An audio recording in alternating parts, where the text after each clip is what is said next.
Good evening, and thank you for joining us on Wyln News. Here's a recap of our top stories from the week.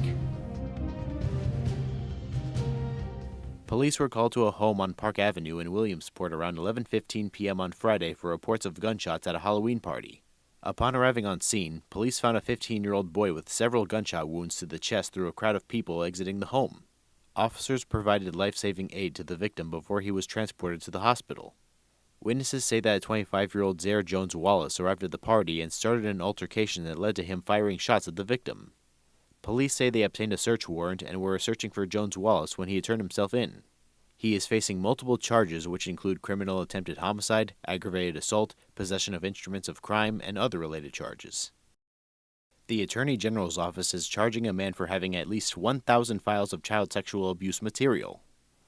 54-year-old Mark Valenti of Tobyhanna is being charged with more than 1,000 felonies after a search warrant was served at his home, according to Attorney General Dave Sunday. Officials say that Valenti had at least 1,000 files on devices and he shared at least 70 of them. Detectives also found he had videos following teenage girls as they got into cars. Sunday said that Valenti clearly had a fixation on young children. Many files depicted preschool-aged kids. The Attorney General's office got a tip and learned he was using a peer-to-peer platform to share and obtain material. His bail was set at $100,000 in cash, and if he posts bail, Valenti is not allowed to access the internet or have contact with children. A crash has left a woman dead on Friday. The crash happened around 11:30 a.m. Friday morning on the Sansui Parkway. 32-year-old Elijah Jones was pronounced dead at the scene. The Sansui Parkway between Ashley Street and Lincoln Drive was closed while crews cleaned up the wreckage and has since been reopened. The Hanover Police Department are still investigating the crash. A Piston man was threatened and robbed of $3,000 at a Kidder Street hotel in Wilkes-Barre on Saturday night.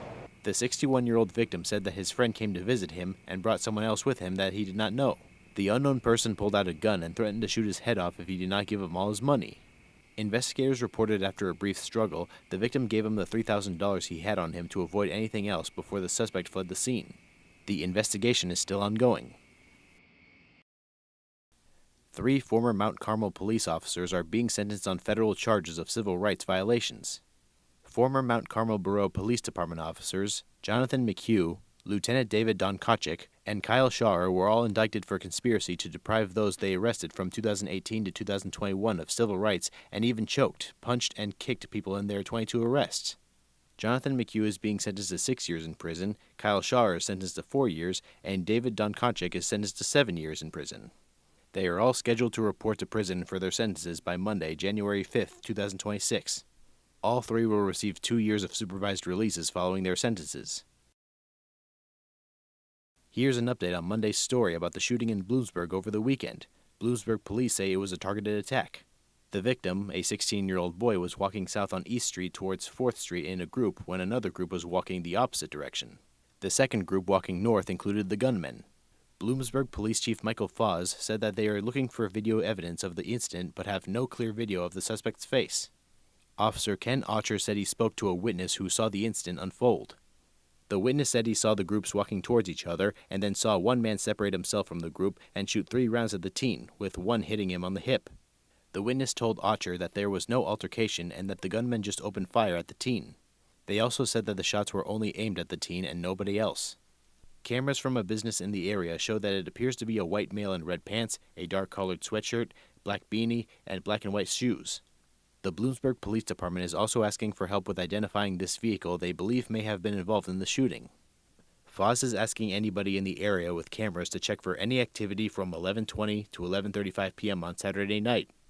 Anyone with information is asked to call the Bloomsburg Police Department at 570-784-6300. Election Day has come and gone, and here are the major local headlines following the election. Supreme Court judges Christine Donahoe, Kevin Doherty, and David Wetch, all up for re-election, will have another term, keeping them in the state's highest court for another 10 years, bearing age limits. The judges all won their elections by just short of 2/3 of the vote. Their re-election maintains a majority on the state Supreme Court, currently at 5-2. In Luzerne County, Democrats won 4 of the 5 seats up for re-election on the Luzerne County Council, gaining an 8-3 majority when the new council members take office in January. Democrats Denise Williams, Stephen Coslet, Chris Bells, and Don Simmons all flipped seats currently held by Republicans. Republican John Lombardo managed to cling on to his seat, winning a second term. All of them will serve for 4 years on the Luzerne County Council. In Hazleton, a tight race for 3 seats on the City Council have re-elected all 3 incumbents. Democrat Tony Colombo and Republicans James Perry and Mark Onishin will all return to Hazleton City Council. And finally, Hazleton area has elected 4 new members to its school board: Carmela Yankovich, Jared O'Donnell, Ed Shemansky, and Wister Uhas Jr. Yankovich placed first with 8,034 votes, 7,885 to O'Donnell in second, 7,741 for Shemansky in third, and 7,737 for Uhas. The board manages a district with over 13,000 students across 16 schools. We have an update on the story involving former Southern Columbia and Penn State football player Julian Fleming. In the incident where he swerved to avoid a deer while intoxicated, ultimately killing his girlfriend, Fleming has waived his right to a preliminary hearing. Fleming, who posted his $75,000 bail, has been free since October 8th. He was charged with summary speeding offenses and carelessly operating his Yamaha ATV while under the influence.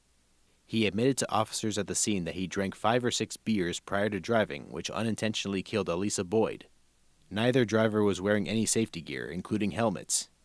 Once taken to the hospital for evaluation, it came back that Fleming had a blood alcohol level of 0.118%, above the legal drinking limit of 0.08%. Fleming could possibly face a state prison sentence if convicted of felony crimes. Homicide by vehicle while driving under the influence carries a mandatory 3 to 7 year sentence in Pennsylvania. Other charges carry a cumulative 29 years if convicted and sentenced consecutively. The Wilkes-Barre City Police Department is seeking the public's help in identifying the man pictured on your screen. He is wanted for a retail theft at a Boscov's on November 5th. If anyone recognizes this individual or has any information, police are asking to contact Officer Vertical at 570-208-7994. A deteriorating home in Mahanoy City collapsed on Wednesday evening. The home located at 421 East Market Street prompted a quick response from Bureau crews. The collapse occurred around 8:15 p.m., causing the structure to crumble on top of a contractor's van.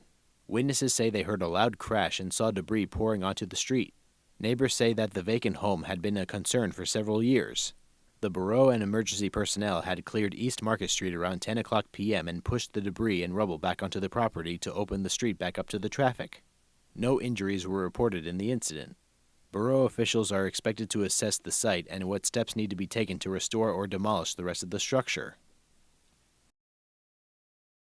Police are looking for a teen who was reported missing last week. 15-year-old Luis Santiago was last seen wearing a white hooded sweatshirt. He is 5 foot 2 inches and has dark hair. If anyone knows the location of the person, they are asking to contact Detective Cordaro at 570-208-6669 or dial 911. A fire has destroyed a home in Wilkes-Barre earlier this morning. Fire departments arrived on the scene around 3 o'clock a.m., putting out hotspots at the home on Chandler Street.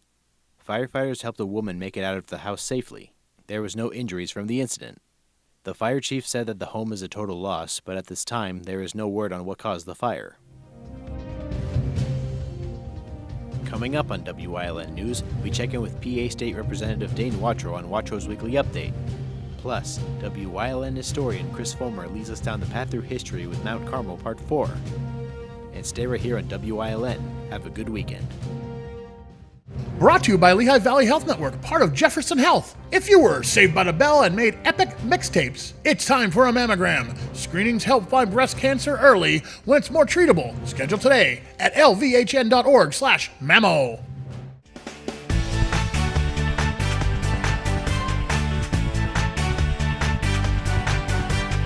My name is Addie, and my work will be cloudy.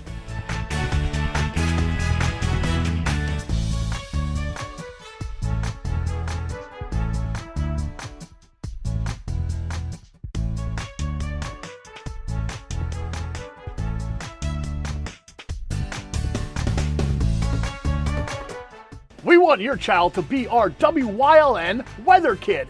Your child can be our feature weather reporter of the day on WYLN News and WYLN social media posts just by using your smartphone or any video recording device. It's easy. All ages are welcome, from toddlers to teens. To find out how, go to the weather section of WYLNTV.com or look for our post about it on the WYLN News Facebook page. Submit your Weather Kid video today. When emergency strikes, trust your care to the all-new ER at Lehigh Valley Hospital, Hazleton. With a facility that's now twice the size. Experienced nurses who see you right away. A quick assessment process makes sure you get the care you need. Advanced technology on site. Safe, private treatment rooms, and a peace of mind that only this level of care can bring. When it matters most, trust your partner in emergency care. Lehigh Valley Hospital, Hazleton. If you're looking for an affordable pre-owned car or truck, Cher's Auto Sales has a great lineup of clean, dependable, and quality vehicles. Stop in at 610 North Broad Street in West Hazleton, 570-454-7229. Cher's is proud to be celebrating 70 years in business. You will love the feel-good feeling you get when you shop at Grand Central in Nesquebec and Hazleton. You will enjoy a no-pressure professional sales staff, experienced delivery crew, service after the sale, and don't forget, everyday low prices. No matter what you're shopping for in your home, we have you covered with top brand names like Flex Steel, Lazy Boy, England, and Dillon Custom Rugs. With our enormous selection and the flexibility to finance interest-free for up to 60 months, Grand Central makes it easy to make your house a home. Something is out there. What it is, no one knows. However, since its first sighting, there have been numerous reports of strange lights in the night sky. Some say they are extraterrestrials, flying saucers. But to all of those seemingly unrelated uncertainties, there is one common thread. Solo Spaceman. Watch Solo Spaceman on WYLN Thursdays at 1:30, Saturdays at 7, and Sundays at 4:30. Come shoot at Whitetail Preserve, 118 Boulevard Road in Bloomsburg. Their skeet, trap, and sporting clay fields are professionally designed, and all stations are handicap accessible. Whitetail Preserve has resident shooting instructors certified by the NRA in shotgun, rifle, pistol, home safety, and personal protection in the home. Whitetail can also cater any size event, whether it be a private party, corporate event, or wedding. Call 570-384-2314 or 570-790-8969. Do you like craft beer? Do you want to learn the right way to sample wine? How about checking out a restaurant with a unique flavor or a crazy food challenge? These are just some of the things we are featuring on Wine, Hops, and Road Stops. So, spend some time learning about great wine, great beer, and great food on WYLN TV 35.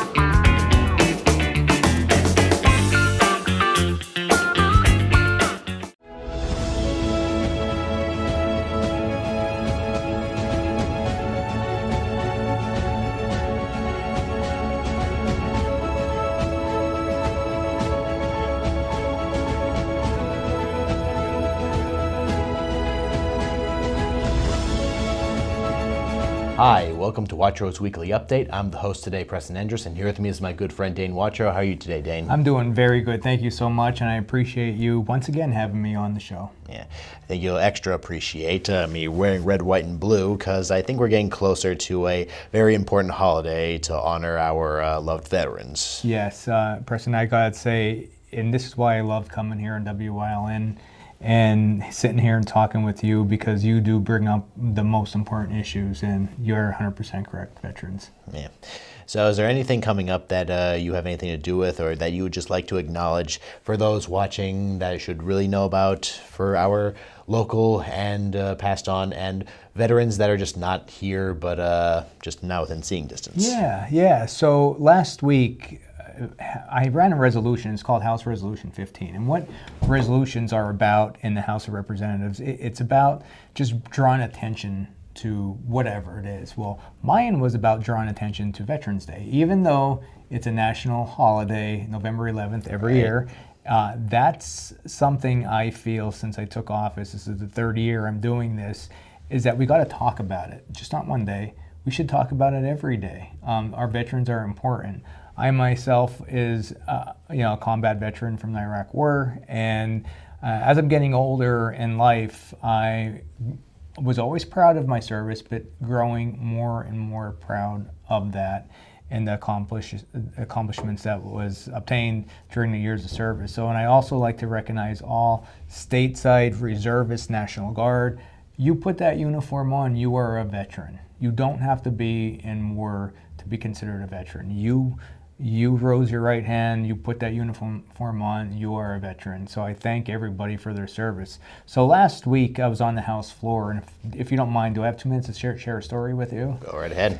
One of my colleagues said to me, and she is one of the most patriotic, flag-waving representatives that I know. She said, Dane, why are you doing this? We celebrate this November 11th nationally. Why do we got to do this on a state level? And I said to her, I said, because we got to talk about it more than just one day. And happy Veterans Day. Let's start saying thank you to our heroes. Let's start acknowledging the sacrifices that they, gave for us. And I decided at that point, I jumped online and I ordered a pin here, and the pin it's a folded flag, and that represents honor, respect to our veterans and to the nation's colors. And I'll wear that from this day forward out of that conversation I had with that wonderful representative, and she is absolutely wonderful, just to draw attention, to make people look, to make people think of the great stuff that our heroes, both women and men, did for this country. Today, I just came here, and I had the honor of being at the high school for their Veterans Day program, and I got to speak, and I spoke those same words. So to you and to WYLN, thank you for bringing that up and allowing me to have this opportunity to talk about it. And I thank you for just talking about it, and I thank you for your service that you gave us in your. How long ago was it then? Wow, yeah, that's a great question. So I returned back from overseas and from Baghdad in 2005. So do the math, it's a long time. I cannot calculate your age. You look young and healthy, honestly. And when were you born? I was born in 2000. Okay, July so you're 1st. 5. Yeah. So that's 2005 is when I came back, and it's something I'm super proud of and glad I did it, and I would do it all over again. I believe in everything that our military has done to protect us and keep us safe. Like I said, those men and women who put that uniform on, I don't care if it was 1 week in a month, 2 weeks out of the year, you are a veteran, and I thank you very much for your service. Maybe not so much about the amount of time that they took, sure, just what they did and what they wore while doing it. It's a big sacrifice that they made a choice of making, and yeah, it's a lot. They have to go away from their families. They go out there not knowing when or if they will come back. Yeah, and that's the thing. The hardest hardship that a lot of military personnel face is the family separation. That was my most struggling part, is being away from family. Yeah, but they do it for us. It's all for the sake of us living in a good country, because we don't want enemies to win. Right. Yeah. And all for that, we thank the veterans so much for what they've done for us. Thanks, Grandpa. Thanks a lot. And is there anything else that you want to bring up? No, that's really about it. That's the focal point this week. Veterans Day is right around the corner, so we get to honor and salute our veterans. Yes, I will call my grandmother to let her know I still think about Grandpa every day. That's good. All right. All right, well, with that said, I'd say this was a very honorable Watro's Weekly Update, and with Veterans Day around the corner, we thank our veterans, and we'll see you next time.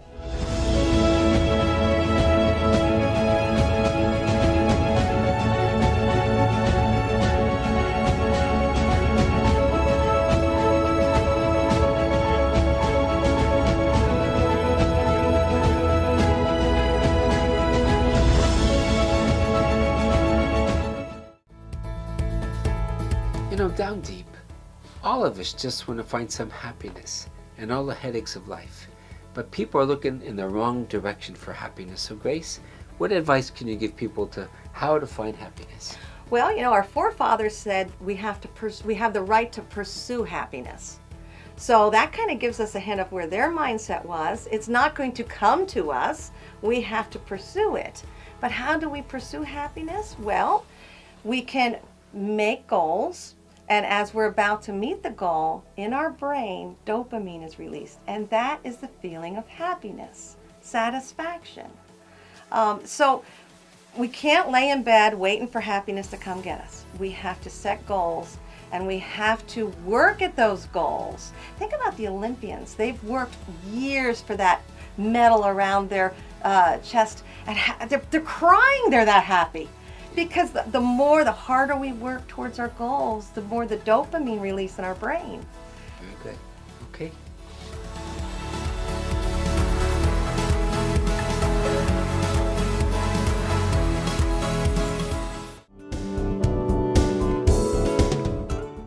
In this week's episode of Let's Talk Chiropractic, we're going to have a guest, Claudine Gallagher, and we're going to discuss how this whole thing works.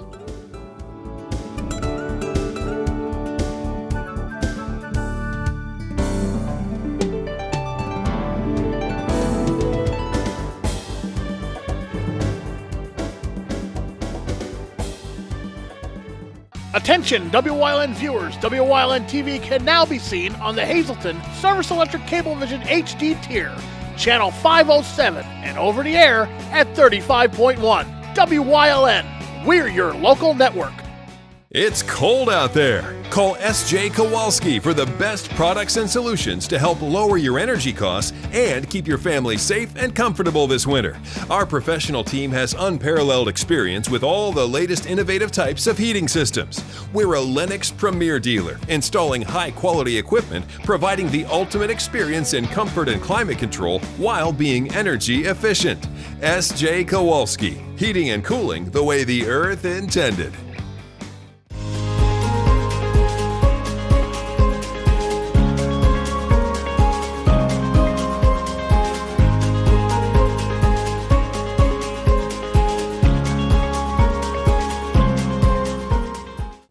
As World War II began, one of Mount Carmel's adopted sons would be a forerunner of parachute combat in Europe.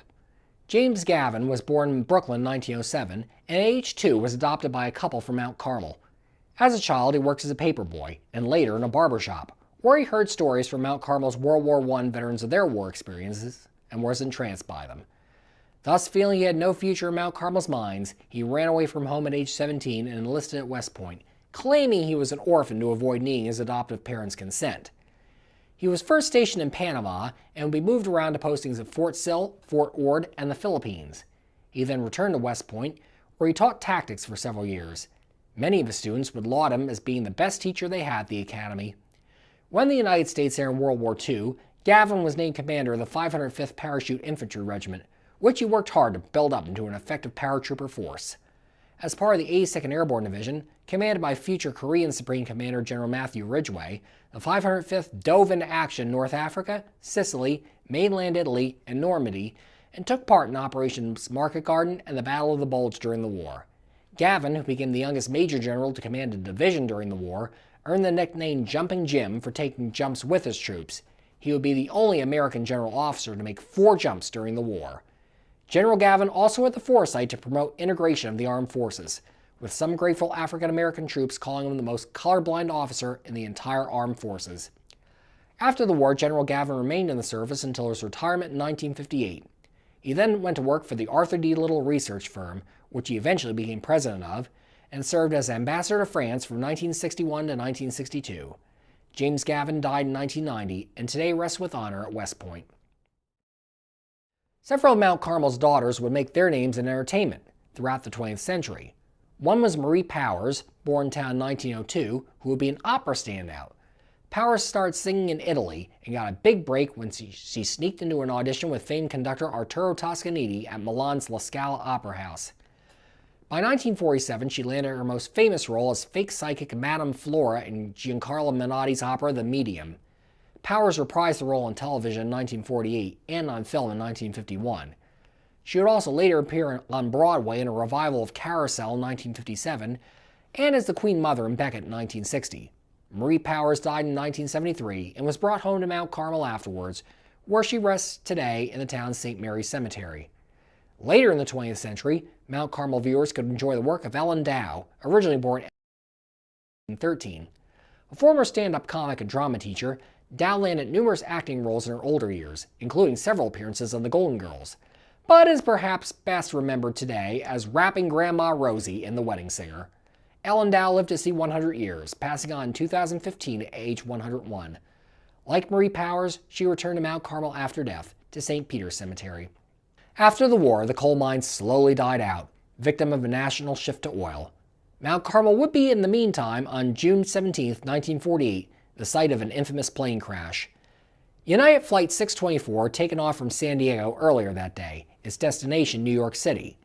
As it passed over Phillipsburg, near State College, Captain George Warner radioed that there was an issue as the fire indicator light for the forward cargo hold had come on.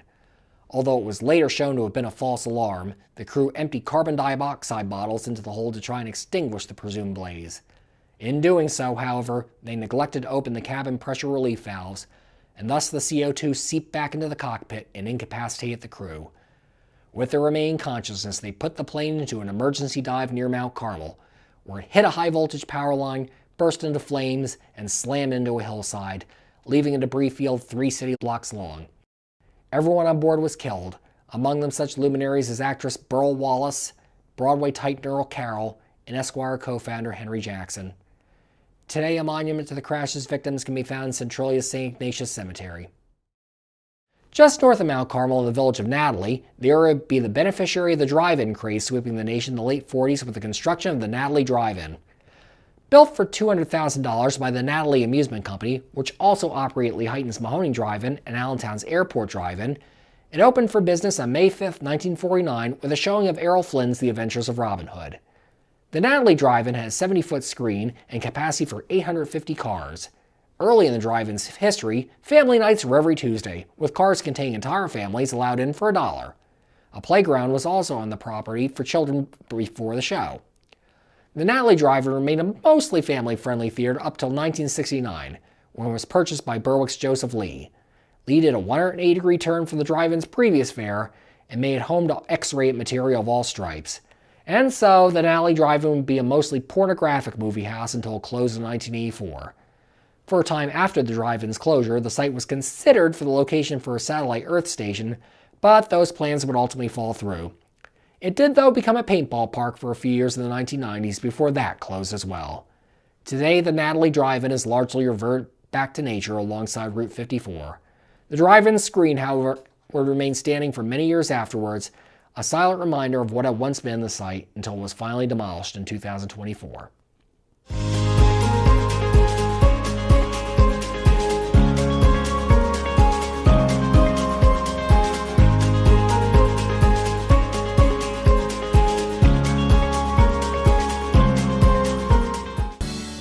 It's the 47th Annual American Cancer Society Greater Hazleton Unit Telethon, fighting every cancer for every life. Join us Saturday, November 15th from 11 a.m. to 10 p.m. at the Pennsylvania Theater of Performing Arts in Hazleton, or watch us live on Wyln TV 35. Tune in for all the entertainment, and please make a pledge Saturday, November 15th for the 47th Annual American Cancer Society Telethon. When you bundle home and auto, life can be easier. You choose coverage that makes sense for you, at a price that's right for you, and a local State Farm agent who's there for you. Call State Farm agent Pete Kasalika in the Greater Hazleton area today. For a better customer experience, visit Fairway Subaru in Hazleton. Fairway Subaru has been providing generations of customers with Subarus. With exceptional customer service they've come to expect. Check out our selection in person or at fairwaysubaru.com. Fairway Subaru, the right car, the right price, the right dealer. Come shoot at Whitetail Preserve, 118 Boulevard Road in Bloomsburg. Their skeet, trap, and sporting clay fields are professionally designed, and all stations are handicap accessible. Whitetail certified by the NRA in shotgun, rifle, pistol, home safety, and personal protection in the home. Whitetail can also cater any size event, whether it be a private party, corporate event, or wedding. Call 570-384-2314 or 570-790-8969.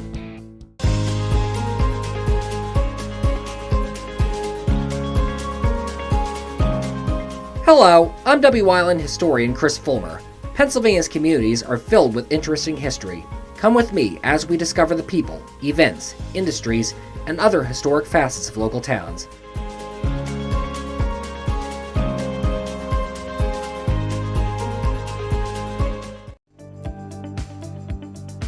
You're watching WYLN.